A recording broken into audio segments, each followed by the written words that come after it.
Hello folks, we are now with the part 2 video for this miscellaneous exercise, and we are going to check how we are going to do this problems over here. Question number 5, it gives us two parts. I will have to better read the statement. It says that given below are two statements. You have to write this by connecting it with and or, and then you have to check the validity of that compound statement. So we have to join them by using and, we have to join them by using or, and then we have to check the validity. So let's first join it by or, see how it will come. See, what are the statements? 25 is a multiple of 5, 25 is a multiple of 8. So 25 is a multiple of 5 or 8. And the word by using and, how we can do it? 25 is a multiple of 5 and 8, right? So that's a compound statement. Now 25 is a multiple of 5. Let's logically look at it by its truth values. Okay, 25 is a multiple of 5. 25 is a multiple of 5. Its validity is true. This is a true statement, isn't it? 25 is a multiple of 5 is a true statement. 25 is a multiple of 8 is a false statement. Now in or, okay, we are having true and false. So in or statements, if you are having true, one of them true, then the whole truth value will become true. So therefore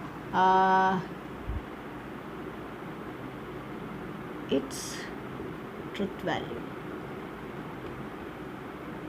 is true. Overall statement is going to be true. The validity, it is valid. Okay, I don't know whether we have to write it's valid or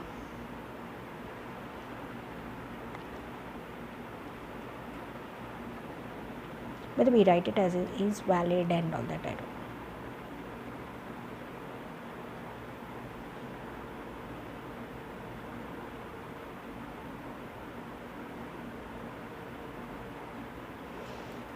One moment, just to check if the validity, how to conclude it.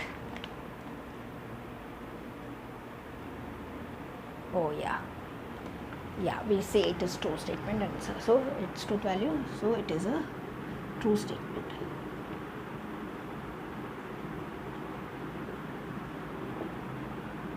This is for or. Now we will go for and. Now in and, we've got these components are true and false, and for and, if it is T and F, it is false. You have to have T and T, then only it can be true whenever it is and. So therefore it is false, because you should have T and T, then only it is true in and statement. So this compound statement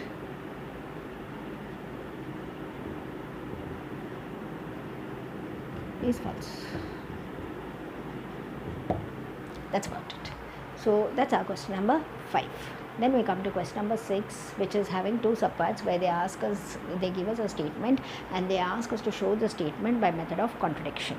So the very first statement is the sum of a rational number and irrational number together is irrational. To show it, so first let's write given. Given is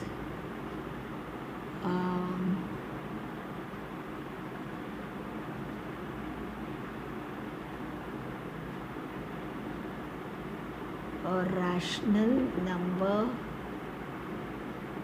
A and an irrational number B. Okay, that's given. Now what do you have to prove? To prove that A plus B is irrational number, right? Now because we are taking contradiction, we are going to take the contrary. Let if possible A plus B is rational number. Therefore A plus B is equal to P by Q with conditions applicable for a rational number. Yeah, it's a p by q, where p and q, they are integers, then uh, q is non-zero, and we write one more condition, that it is reduced in the shortest form, smallest form. That's okay. So this is how it is. Now out of this, a is rational and b is irrational. So let's take the a on the other side. Let b be here, and let's take the a on the other side. So p by q minus a. What happens here? Here the LHS is b, which is a irrational number, right? But the RHS is p by q minus a, which is difference of rational numbers. Difference of rational numbers, which is also rational. Also rational number. So that's a contradiction. Why? Because LHS is irrational, but RHS is rational. You cannot have LHS as irrational and RHS as rational. That's a contradiction. This contradicts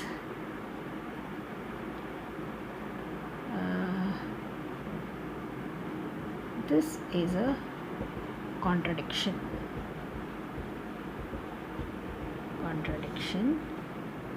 And this contradiction arose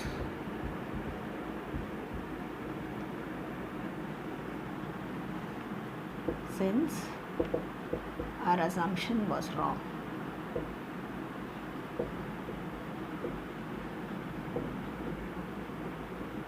Therefore, a plus b is an irrational number.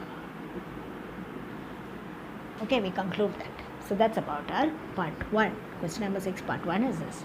Now question number 6, part 2, which says that if you have a real number n such that the value of n is greater than 3, then n squared should be always greater than 9. Logically it's correct, but then we have to show now how it is, and that is also by method of contradiction or direct method. That's also by a method of contradiction. So let's see now how to go about it. So here what is this is more straightforward. Given n is a real number and n is greater than 3. Now to prove that n squared is greater than 9. So proof. It's by the method of contradiction. So let it pause.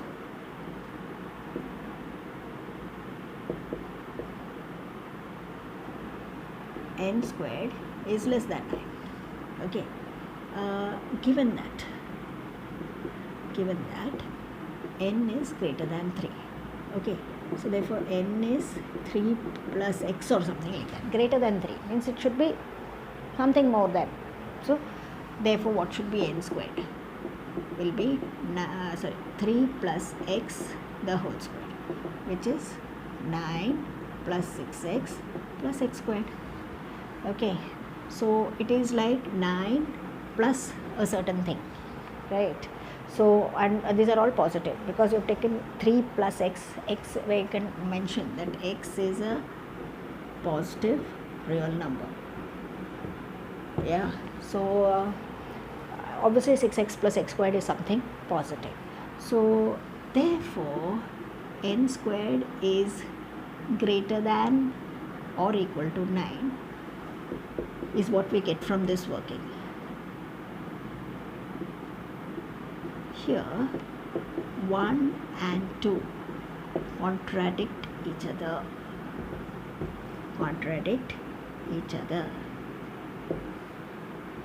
This contradiction arose because our assumption was wrong.